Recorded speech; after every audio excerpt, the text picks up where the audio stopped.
Hey folks, welcome back to another master class episode with Cosmos Cosmos. Can we legally say that? Master class? Well, probably. I didn't say master class theater. Okay. Now I did. But I'm Brandon. I'm Liz. And I'm Mike. And today we have something called Two Truths and a Lie. Yeah. Yeah. Which I guess is also a drinking game, which works for us. Yeah. Oh, I mean, this was your idea. Yeah, that's true. We're just following your lead at this point. Well, this is really the first time I've been on this podcast in about 2 years. Yeah. Pretty much, yeah. Well, he's a world traveler now. You know? Yeah. But anyway, what are we drinking here, guys? I forgot the name of mine. I am drinking. Well, it's purple, but imagine it was blue. It's a blue haze. Ooh, Okay. It's made with butterfly pea tea ice, cherry vodka, and lemonade. Yep, nailed it. All right. Well, I guess I'll continue because you lied with your drink because it's not blue. I know. I prefaced by saying it's purple, but imagine it was blue. So now it's up to us to have two truths with your lie of a drink. This is a truth. The physics of astrology. It's a truth. It's a truth. Yeah, because astrology is real, right? Yeah. Physics of astrology. I like that. I oddly like that. You know. Cheers, everybody. Cheers. I am drinking pure 100% vodka.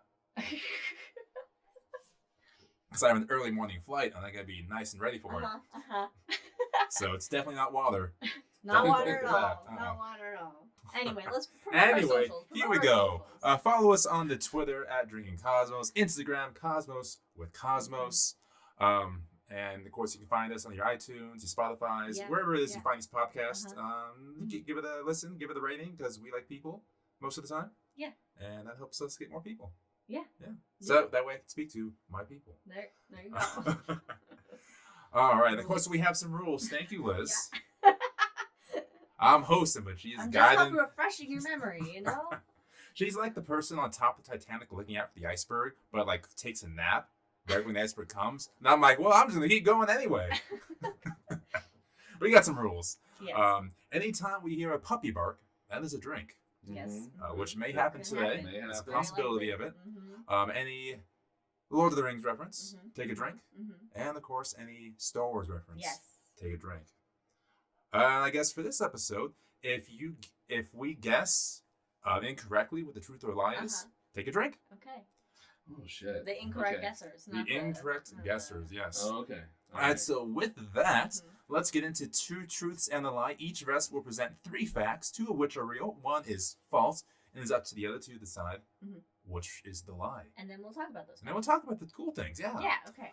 So actually, I'm going to start with Mike George. Oh! Okay. I swore it was going to be me. I was like, he's going to choose me. All right. I'll make you go last, Yeah. just as worse. Fact number 1. Oh. I have to read it to you. Okay. The Orion Nebula is a stellar nursery that has 700 stars in various stages of formation. The youngest are thought to be less than 300,000 years, with the youngest possibly only 10,000 years old. Density of gas and dust is important in star formation, and the best vacuum ever created on Earth was created at CERN and has a density of only 1,000 atoms per cubic centimeter. This large cloud of dust and gas that is birthing stars right and left has a density of 300 particles per cubic centimeter. Fact number 1. There was a lot in that. Yeah. Any one of those numbers could have been slightly is it off. Numbers? Is it, what are we, is this like, I'm going to yes, guess it's the does amount of this? particles per square meter. It's that type of situation. That's what we're looking at. Oh, man. Fact number 2. 2! The hydrogen-burning star with the lowest known mass is 2-mass JO523-1403 with a mass of 67.54 times that of Jupiter. Okay. It is about the same size as Jupiter as well. The second lightest hydrogen-burning star is slightly more massive, but the size of Saturn. Fact number 2. Oh my god, I thought mine Hydrogen were burning maybe... mass stars. Okay. Oh, mine are weak sauce. All Or right. what? Or what? Mine are weak sauce. Fact number 3. Mm-hmm. The supermassive black hole in the center of the Milky Way is Sagittarius A star. True. And it has a mass of 4.154 million solar masses. It's big. If it were inside of our solar system, Mars' orbit would be the closest orbit to the event horizon. Fact number 3. Oh no. So I have a gut reaction. I'm thinking. So I'm trying to imagine, putting Sagittarius A star in the middle of our solar system, as we all done in one way or the other. Yes. But I'm trying to remember how far are the winds. If it enveloped Mars or if it enveloped beyond that. I don't think it enveloped beyond Mars. No, so I'm going to guess 3 is true. Yeah, I think 3 is true as well. Okay. All right. Do we want to get that answer first, or do we want to get the other one? Okay. So we'll go on 3 is true. We might differ. What do you think of the other one? God, there was Numbers. There was numbers involved. You know better than that, Mike. I don't know, this random star. So it's basically have we found a star that is essentially this in similar to mass as Jupiter? It was 67 times the mass of Jupiter. Okay. About roughly the same size. 67.54 times the mass. You know what? Oh yeah, I think. But is 67 times the mass enough of mass to become a star? Yeah, because I think it's close. No, what is the thing that if Jupiter was 65 times more massive, that sounds about right. It would have become a star. Yeah, main hydrogen star, sure. Yeah. Yeah, so and that's what I was thinking. This 2 sounds true. I feel like did I say that was a hydrogen? I said it was a hydrogen burning star. Okay. Yeah, right. yeah. So that leaves 1, and 1 had a lot of crazy stuff in it. Let's back up a second. Let's go back. Let's go back to 2. How 1 even started? Let's go back to 2 for a moment here. You want me to reread number 1? We'll just get more confused. Yes, read it again, because I was expecting like the sun is hot type of length of facts, but. Okay, this is a reread of fact number 1. Fact number 1. The Orion Nebula is a stellar nursery that has 700 stars in various stages of formation. Mm-hmm. The youngest are thought to be less than 300,000 years old, with the youngest possibly only 10,000 years old. I've heard this. Density of gas and dust is important in star formation. The best vacuum ever created on Earth was created at CERN and has a density of only 1,000 atoms per cubic centimeter. Okay. The Orion Nebula, this big stellar nursery, has a density of 300 particles per cubic centimeter. Well, that makes sense. Space is really big, so you can fit a lot of stuff in a big area, even though it's not that much in the small cubic area. Is 700 stars right? I'm not sure if playing. God, doesn't seem like a lot of. Jeez. So we're saying number 3 is true, of course, with the black hole being the size of Mars' orbit. 2, brown dwarf. Brown dwarf is a hydrogen burning star, so technically. Well, no. So God, I don't. I feel like. And he's a hydrogen burning star. Yeah. I don't know. Has CERN made a vacuum? There we go. I feel like. Wow, they just go back and forth. How are things? 1 is true, 2 is false. All right. 2 is false. 2 is false. 2 is a lie. Fact number 3 is a lie. Oh! No! How far off are we? Read fact number 3 again to refresh. Fact number 3. The supermassive black hole in the center of the Milky Way is Sagittarius A star, and it has a mass of 4.154 million solar masses, which is true. It's the orbit thing. If it were inside of our solar system, Mars' orbit would be the closest orbit to the event horizon. It's Mercury. Oh! Gosh, dang it. What thing in the other gargantuan black holes? Oh my gosh. Yeah, the diameter. I thought Mercury, but I was like, The diameter, actually, well, either way, Venus would actually be the closest orbit because The diameter for the black hole is 32.2 million miles. Oh. Mercury at perihelion, at its closest point to the sun, is 29 million miles. Oh my god! So we were so convinced number 3 was right, and we still got it wrong. We really were. Yeah, in fact, that was one of the things that proved that it was one of the things that they put in the parameters when trying to figure out get this picture from the Event Horizon Telescope, because Einstein's general theory of relativity says it should be the size of Mercury's orbit. And bam, it was. Wow. Nice. So oh my God. Everything else is correct. So you were right, or somebody was right, that the density was what I was going for with that. With the Orion Nebula. Yeah. And so even though it has birthed at least 700 stars and all that kind of stuff, its density is even smaller. It's less, one-third less than what we have in our best. But I mean, the thing is light years across, so it's still kind of dense over light years. It's dense for the area space it's occupying, because it's... And that star is, it's true, it's 67.54 times the mass of Jupiter, but it is also about the same size as Jupiter. I believe it's just a touch bigger than Jupiter, but the second known lightest star, least massive star, it has a little bit more mass. And so that mass pulls that gas more tightly, and so it's actually smaller, and it's about the size of Saturn. Wow. Neat. That was fun. Yeah, that was actually really fun. Man, that was hard. It was. And he had facts and figures in there. I know. And I'm like, is the sky blue? Geez, pretty much, yeah. Did you take your drink for guessing wrong? I didn't know it was going to be like truths, and then there was going to be something in it that you had as like off. Nobody told me how we were doing it. I didn't think too deeply into mine. I didn't write mine out all fancy like either. All right, let's do this. All right, let's do it. So we were unsuccessful for Mike's round. It'd be great if they guessed too. Oh yeah, guys in the chat. Oh yeah, in chat, you guys can guess too, as we're guessing. All right, I will go next. Okay. I wish I wrote that all fancy like, so I'm gonna ad-lib some things. See how this goes.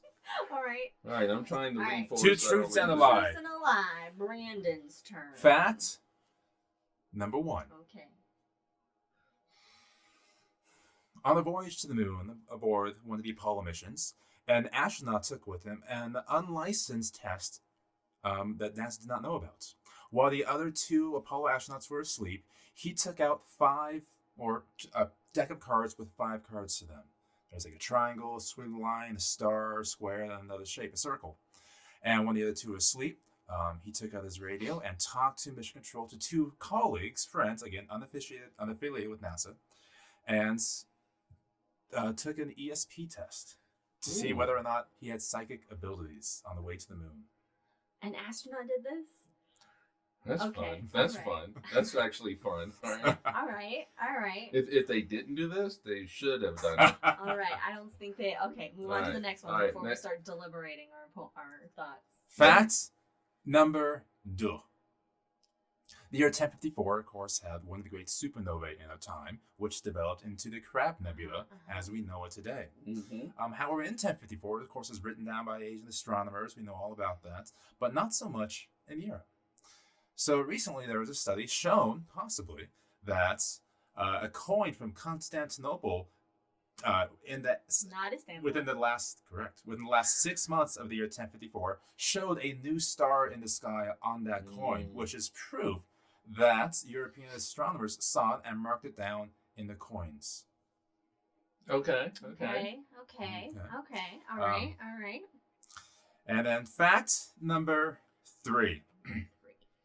The Russian space program in the 70s and 80s were developing a space shuttle as well, but very much so a copycat of the U.S. space shuttle, called the Bouillon. They developed 2, one of which... Was it beef bouillon? Beef bouillon, indeed. One of the 2 did an uncrewed flight around the Earth and then landed, and the other one never flew. Of course, the Soviet Union collapsed.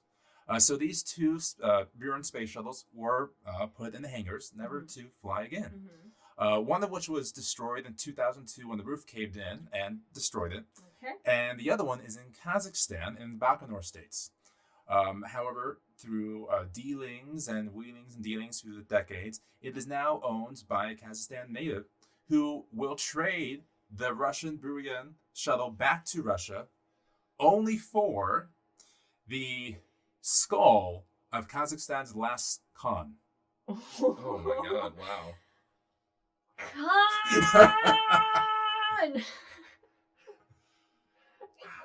Okay. All right. Okay. So All right. we have. I think number 2 is true. Is that what was the first one? The first one's The NASA first astronaut. one was the NASA yeah. which I don't think you can get away with doing like a phone call to your buddies from a capsule while you're the other astronauts are asleep and go you said like, this "Hey is guys, test unbeknownst my to ESP powers." mission control? Unaffiliated with NASA. I don't think you could get away with that on NASA taxpayer money time. What was number 2 again? That I'm confident is Number correct? 2 was the coin. The coin. Yeah, see, I can see that being done. So you think it's the shuttle? So I think it's the shot, but it is like what the whatever anniversary of Khan, and I feel like this is real. But I can see it. I can see the Russians doing this. You got this wild, crazy Russian out there that's like, I got the space shuttle, and I'm gonna. Jack thinks number 1's a lie. Yeah, I was. Yeah. But it seems just quirky enough that it could be done. I guess my question. 70s. The card thing to me is easier to do than like, hey Russia, I'm gonna buy a space shuttle. I'm gonna buy your space shuttle back. No. He'll only give it back to Russia if they provide him with the skull of the right, last but he Khan. owns it. He owns it. Yeah, he got it. He found it. So finders keepers. Okay. It looks like your mom also thinks it's 1. We're going with 1. Let's go with 1. Let's go All with right. 1. 1 is a lie? Yeah, 1 is a lie. Okay. Apollo 14 astronaut Edgar Mitchell, when the other 2 astronauts were asleep, God damn it. took out 55 cards in his 55. deck. And with people on the ground, went through 200 guesses of what the cards were and got 55 correct out of 200. God damn it. Sorry, 50 correct, Why was that? which was 11 more than he thought he should have got. So he thought his abilities were increased in space. Oh, see, Federico got 3. So Federico doesn't need a drink, but we got a drink. Oh my gosh. Is there We're a 0 crazy, for 2. Is there a crazy Kazakhstan dude that Darun Musa is his name in Kazakhstan. In 2004-ish, when Roscosmos was going through some issues in the Baikonur state, it became a different company. Another company became this company, and ended up in the hands of Darun Musa, who bought the hangar that housed the Burian space shuttle. And he is a fierce Kazakhstan native. Does the shuttle stay? Yeah. All right. I'll take it. Yeah. I'll take it. So he's a fierce Kazakhstan native, and loves his country, of course. And so the last Khan was Kanisari Kazimov in the 1840s, who led a 10-year revolt against the Russian Empire, but ultimately was captured and executed and had his head sent to St. Petersburg. So, of course, he wanted the skull back as a point of national pride, but St. Petersburg says they have lost the skull. I mean, at this point, can't you just Oh find one somewhere and just say, hey, this is it? So number 2 is the lie? Well, we're not done with the Burian yet. Oh, okay. Because it's still in its sadly decrepit state in its hangar. People have broken in and graffitied on the side of it. There's debris falling down all over. It's rusting, so it's not in a great spot. So we need to find that skull, guys. Call Indiana Jones. Although I'm not sure if Russia's the best hands to have the Burian shuttle right now either. So Yeah. So maybe don't find the skull. Oh, but if we find the skull, maybe he'll sell it to us. Whoa, guys, we have enough room in the backyard. Or we can find a house that has Search enough for- room in the backyard. Search for Khan. Yeah. So Khan is true, and the mostly lie is the coin. Because they did come out with the coin at the Constantinople in 1054 that showed 2 stars. However, very likely it is probably not due to that supernova, because according to the church and the politics at the time, the sky was ever eternal and unchanging. So had they put that supernova in the coin, it would have been heresy most likely. Right. And it would have been seen as, right. devil or whatever. Anyway. But there's a really cool report done about this. I forgot where it was published. I was reading it this morning. And they were trying to think of, well, maybe it is, because it's only done for 6 months, which is a short time for a coin. And thought maybe we can actually see the light curve of the supernova with the size of this star changing on the coin. But ultimately, it came out to, well, it's probably not, but yeah. That's wishful thinking on that part. Yeah. Man, that was the most plausible one in my mind. Was, you surely put a bright object on a coin. Yeah, but we're not thinking of it look at us. 3 atheists sitting right here. We're not going to look at this in terms of like religious points of view. No. You know. Man, that was good. Damn, we're 0 for 2. Only Federico has gotten. Mine are not fun. And by the way, so Liz is our last one here. If anyone in the audience has a truth or a lie they want to post to us, we can guess that as well. Because we're going through this one pretty quickly. This is fun. Hey, well, you're in charge. Yeah, so I'm slow it down, man. Slow it down. God, mine are so stupid now. The first living thing without wings in the sky was in fact a pig, a cow, and a chicken, I believe it was, on a hot air balloon. That's fact. Okay. I'm assuming that's what you're going to guess. All right.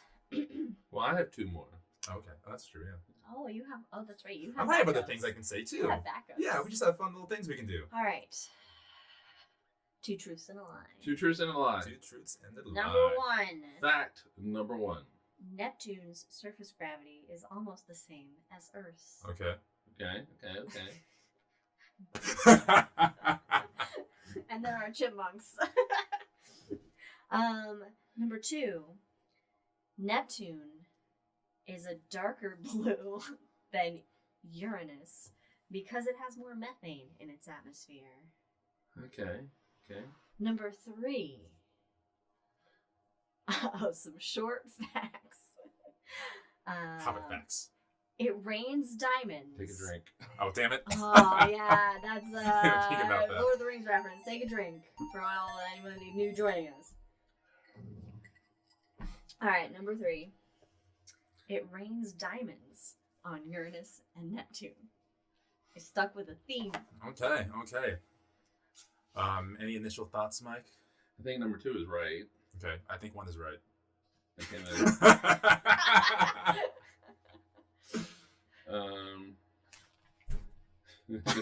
Nice catch, Davison.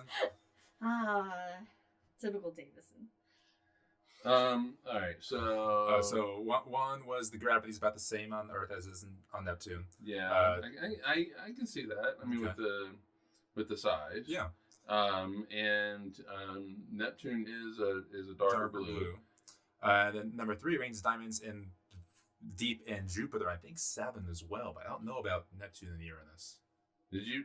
Okay. Did you say only Neptune? I said it rains diamonds on Uranus and Neptune. Let's say 3 is a lie. Okay, I'm good with that.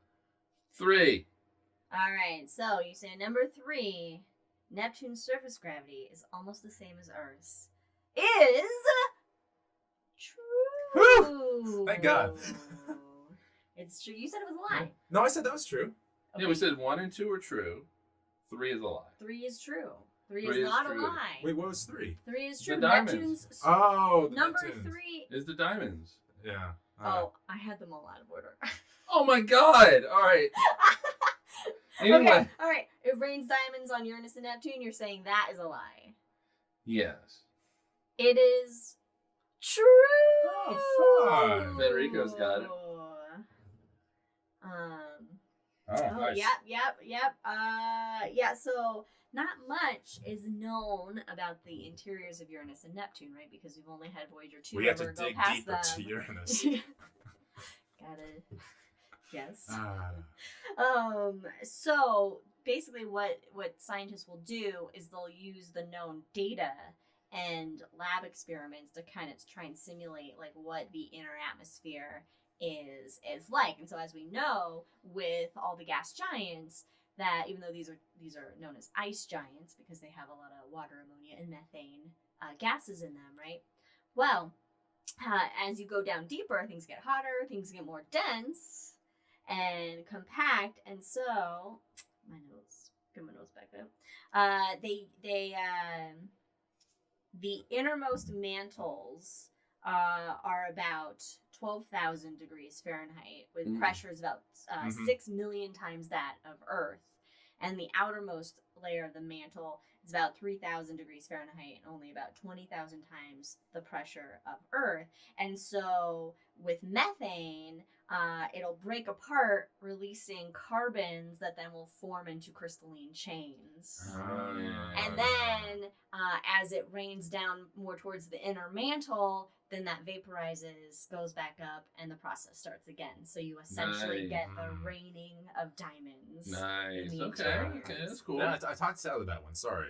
No, that's absolutely cool. So it's just a lie. So take a drink. We did. You did? All right. As soon as you told us that we were wrong, we took a drink. The lie is that Neptune is darker than Uranus because it has more methane in its atmosphere. Uranus actually has more methane in its atmosphere, which the original thought was that is why Neptune was a darker blue, because methane absorbs red light, reflects blue light. But then once they found out that that Uranus has more methane, so Uranus has 2.3% versus Neptune's 1.9%. It was like, well, that doesn't really make sense. So very brand new research just came out. This is why we didn't get it. Well, that's what it was. It's very brand new. Brand new research. Like the first time, basically that Jupiter was studied using ultraviolet Uranus and Neptune were studied using like ultraviolet to near infrared wavelengths. Before they just like kind of would use like just kind of groups of just light, visible light. But what they saw was that in the innermost atmospheric layers, the core is a lot hazier. Blue haze. Purple haze. There's more haze. You thought that was gonna be a hint for us? Well, if it was actually blue, I did kind of think, but then I was like, no, that might be the true part. I don't know. Anyway. So Neptune's inner atmosphere is more active, and so it helps to clear that haze out. Whereas Neptune, it turns out its inner atmosphere is kind of like sluggish and stagnant, and so it allows more haze to build up, so it's a lighter blue than Neptune. All right, cool. That's a good one. Cool, that's cool. And I get to do some more. Yeah, I didn't. These were not as well written out because these are rejects. But the rejected truths and lies. All right, you ready? Fact number 1. The universe is 13.8 billion years old. Fact. Yeah. And the size of the universe is 92 billion light years. Okay. All right. Fact number 2. All right. Okay. All right. Hawking radiation is responsible for the reduction of mass of a black hole. As such, the radiation originates inside the event horizon. Wait, say that one Oh again. my god, I just turned it off. Radiation. Never turn the iPad off. Fact number 2. Hawking radiation is responsible for the reduction of mass of a black hole. As such, the radiation originates inside the event horizon. One of these is true. The other one is not. I hate it when these seem like basic facts you should know about black holes or the size of the universe, and we're like, fuck, we don't know. But it doesn't make sense. I don't think Hawking radiation would originate from inside. You can't have that doesn't make sense. Originate from inside the black hole. It would have to be because Liz's brain is having a moment here. With the size of the universe, let's go with that one for a moment here. I mean, I feel like that seems right. That 92 billion. Yeah, because it's accelerating. The expansion is increasing. So it's significantly larger than 3.8 billion light years. But if that's true, that means the black hole is false, which makes sense. That's exactly what we're thinking. Yeah. So 1 is true, 2 is false. I mean, we're 0 for 0, right? So 1 is true. Oh, thank God. Okay, wait a minute. No, it was a question. 1 is true. Oh, 2 yes. is false. Yes. But you're right. Oh, thank God. I'm gonna take a drink anyway for being right. There you go. All right, I got 2 more. Wait a minute. Oh, you have more? Yeah, let's talk about this. No, we gotta talk about it. Oh, that's right. Yeah, Talk yeah, about yeah. where's the Hawking radiation. Explain the Hawking radiation. All right. Because obviously it can't come from the black hole, right? Okay, so the lie. Yes, nothing can escape once it's within the event horizon. So nothing is going to leave. Yeah. So Hawking radiation actually originates just above the event horizon. And so if you have a vacuum, vacuum is never, even if there are 0 atoms. Did anybody else picture a cleaning vacuum in their head when he said, if you have a vacuum? Imagine you have a vacuum. That's cute. Paul Murray would say, I have a vacuum. A vacuum is never empty. Uh-huh. A vacuum is really quite a chaotic environment on a quantum level. I'm sorry, a vacuum is never empty. Nor is it full. Take a drink. It's precisely what it needs to be. Man, see, we definitely don't have this many Lord of the Rings references from Brandon's not here. I know. And It's a sad so existence. in the vacuum, you have virtual particles that are being created all the time. So, and they come in pairs, and they are created. They move out, and then they come back, annihilate each other, returning that energy back to the vacuum. Inseparable. Yes. Are they spooky? All right. So the problem is like at the event horizon, space is curved just really severely, and you have a lot of these virtual pairs that are being created. Mm-hmm. Sometimes, however, one of these virtual pairs will fall into the black hole, and the other one escapes and lives its life alone forever. It has no one to annihilate it. As soon as basically once they separate and they can never come back together, oh, there we go. Now they become real particles. It's like Pinocchio. Yeah. Yeah, but they become real particles, and so the basically one particle goes out into the universe, which is what we call Hawking radiation.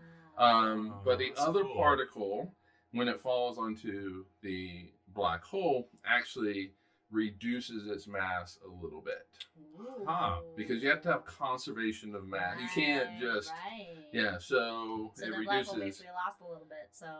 What's that? It lost a little bit. It lost a little bit. Now the thing is like the stellar mass black holes, they're very dim, extremely dim.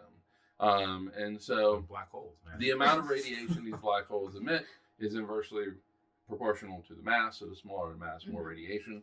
So that's why basically black holes that are like mountain size, which they think are primordial, the size of primordial black holes, they will be emitting a lot of radiation, Hawking radiation, but stellar mass black holes, not very bright at all.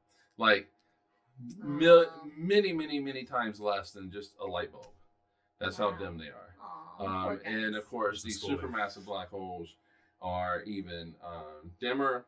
And if you look at the amount of mass that they emit in Hawking radiation versus the amount of mass that they consume that fall into them, it's just what falls into greatly dwarfs what actually gets emitted. Yeah, they're not eating enough.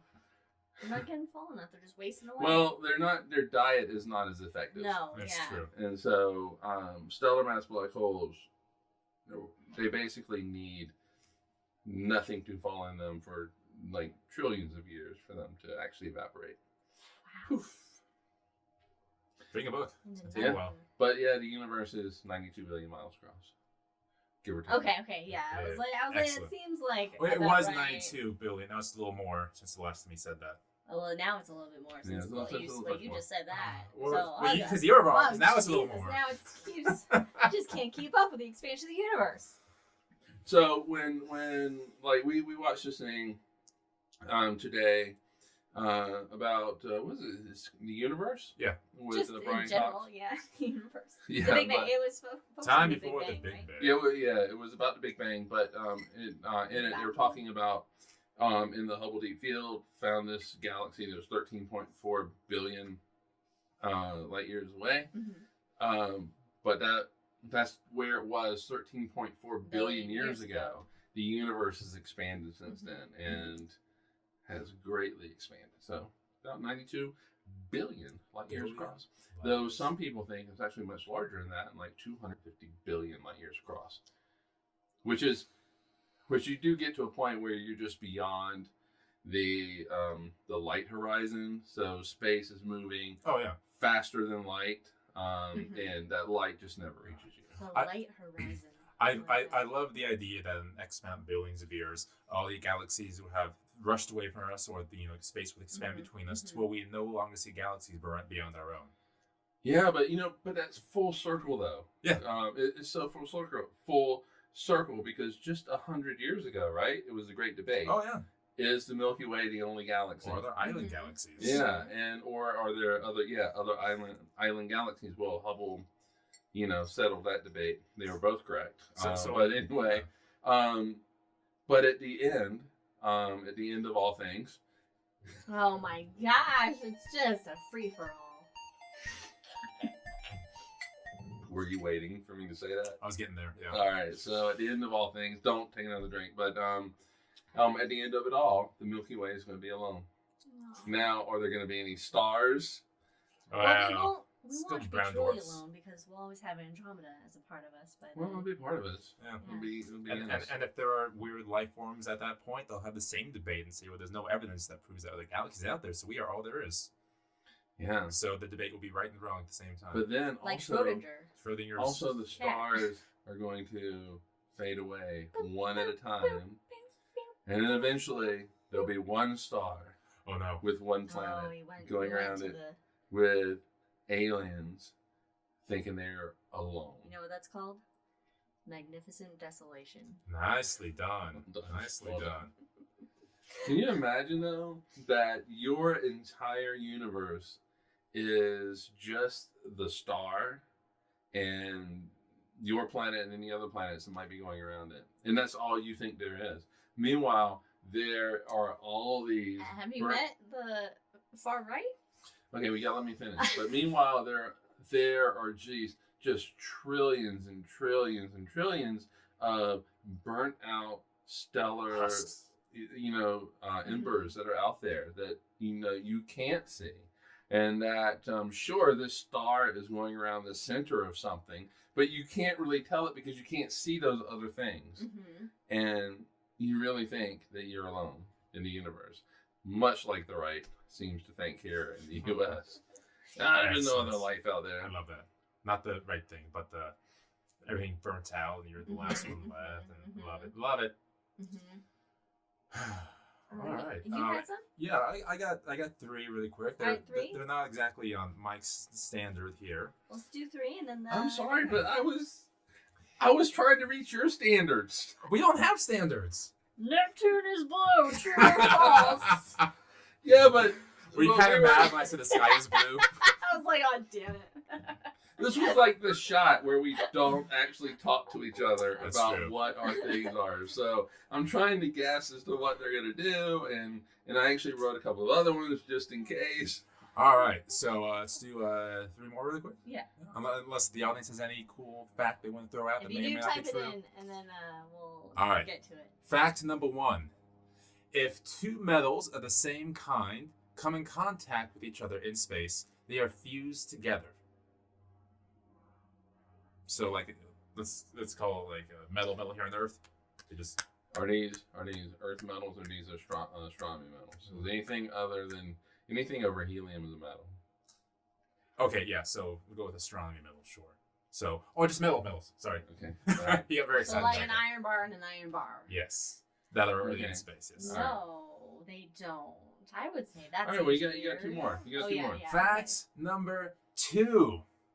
The Space Launch System, NASA's newest rocket with the full upper stage on top of it, SOS, at its full height is actually taller than the Eiffel Tower. Okay, all right.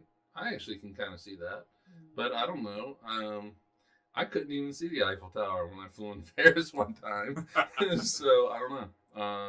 But I can see that. All right, fact number 3. Fact number 3. The vertical assembly building where the Space Launch System currently is so large it can fit 250 billion ping pong balls inside of it. Ooh. How many? 250 billion. I can't. 50 billion. That's hard to visualize, though. If each ping pong ball was 1 light year, it would be larger than the size of the galaxy of the universe. A billion. I mean, a ping pong ball is like an inch. Yeah, it's an inch. But 250 billion. So that's like 250 billion inches. Oh, okay. No, you can't think of it that way. It's very linear. You gotta think volume here. You gotta think volume. We're invoking math, and we know how my brain works with math. It doesn't. So, I feel like 250 billion. That's a lot. Yeah, but I feel like the SLS would not be taller than the Eiffel Tower. That seems pretty tall. Wait, that's the actual rocket, right? Yes, the rocket itself. You're talking about the rocket itself. Yes. I think that's too tall for a rocket. With the exploration upper stage on top of it. I think that's too tall for a rocket. That's number 2, right? Yeah. All right, Federico was saying number 2 is a lie. I think he's Googling the shit, but anyway. That's fine. But he's closer to it. That's true. He's closer to it. And he's from Europe. They're better educated than we are in the States. That's very true. All right. All right, so I think 2 is a lie. So he thinks 2 is Eiffel Tower. Yeah, I know. The unit of measurement is Skittles. You're correct, Jack. What are you doing? He's been away. He doesn't... Let's go with 2. Let's go with 2. Federico thinks that you're leaning that way. I'm leaning that way. Okay. So the Space Launch System with the EUS upper stage is taller than the Statue of Liberty, but not taller than the Eiffel Tower. The Eiffel Tower is, I think, slightly over twice the size of the SLS. Okay. Eiffel Tower's big. I was gonna say, like, I feel like the Eiffel Tower is just really it's tall. bigger than the Statue of Liberty, but not quite the Eiffel Tower. Yeah. Okay. Cool. Yeah. 250 billion ping pong balls. That is my second favorite fact. I mean, how many? I wonder. I'm gonna see if there's a quick Google on how many Skittles can fit inside a ping pong ball and do that. Okay. See if somebody has that already. While she's doing that, I'm sure Mike will correct me. When 2 metals come in contact with each other in space with no oxidation between them, they become cold-welded together because the molecules do not know the difference between them and another similar molecule, so they just fuse. Excuse me. Yeah, I guess. Yeah, I mean the only thing that that I was going to say was, well, the noble gases don't do it with their gases, and so they're not going to fuse together anyway. But I think I'd heard that that they will cold fuse, which is really kind of cool. It is cool, isn't it? Yep. Yeah. You know, I actually should do some more Skittle stuff. It's that we need Major Photon update too. It's been over a light year. I can't. Yeah, I can't find a.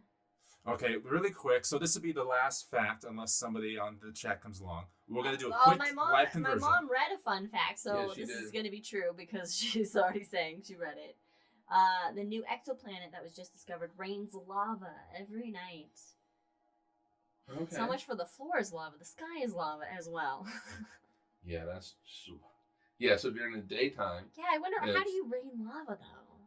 Like, what kind of clouds you gotta have to rain lava? Well, you got the bless the rains. Is it a constant eruption? I bet it's like molten. No, I don't think. I doubt it's like that. I bet it's like just molten metal. Oh. That is so hot that it kind of evaporates, but on the night where it cools enough down, to rain down. It condensates. Oh my god! Hey, welcome, Katie. Mom said you were at Sarah's bridal shower. Hey, we just got home from California too, a few days ago. I was like, no. What are you looking at? I'm trying to do Skittle math. Oh, leave it. Well, you know what? We'll have a Fancy Physics Man on. Maybe the Hangover. You could do it quick before we go. Because the volume of a ping pong ball is 2.045 inches. So I'm trying to figure out how many Skittles can fit inside a volume of 2.045 inches. Well, why don't we do this? Going from there. Why don't we close the show up, and in the Hangover we'll return with some Skittles math and some other some other random facts or lies of the universe. So think of, Katie, you just got here, but while we take a break and come back for the hangover, everybody has homework. If you're sticking around for the hangover, think of some truths and lies. I'm having fun. Try and stump us, which clearly we've shown easy to do. And happy Pride, everybody. Happy Pride! Hey. So, right, close it up. You just did. All right, we'll see everybody in a few minutes. Yeah. See y'all for the Cheers. hangover. And This is podcast. See you next time, guys. I gotta do an audio closing for the podcast show, not just for the visual Thank you for people. joining us this episode, Cosmos with Cosmos. Remember the intro, all the good social medias at Drinking Cosmos, Twitter, Cosmos with Cosmos on the Instagram. And of course, one of our new favorite subjects, we have Cosmos The Shot. The Shot, yes, every other Wednesday. Where it's short 5 to 10 minute subjects. We get very drunk and have a great time with it. It's my favorite thing ever. So And we all go film listen at to the it. same time. So by the time we do the third person, it's It's a great shit show fun. for that person. I love it. It's good. All right, folks. Be safe. All right. Cheers, everybody. Bye. Bye.